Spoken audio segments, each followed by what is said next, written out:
تعرف باسمك؟ احمد. الشمس بتشرق منين يا احمد؟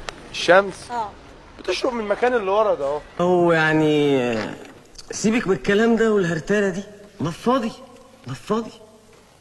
انتي فله قشطه. تعرف باسمك؟ احمد محمود. ازيك يا احمد؟ هسألك سؤال يا احمد، الشمس بتشرق منين؟ اعرف.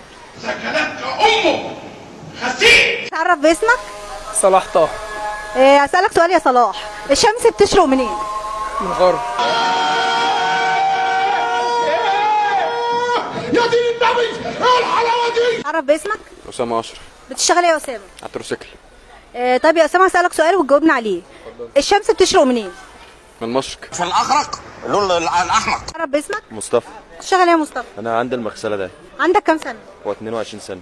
طيب هسألك سؤال وتجاوبنا عليه، الشمس بتشرق منين؟ هو انا بصحى على العصر فما باخدش بالي بالظبط هي بتطلع من انهي حته بالظبط.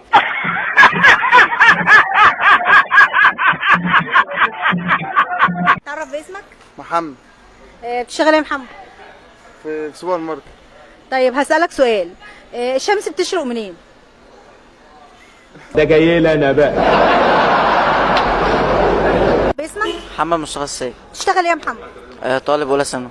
طيب يا محمد انا هسألك سؤال وتجاوبنا عليه، الشمس بتشرق منين؟ من الشرق للغرب. من الشرق للغرب، برافو عليك يا محمد.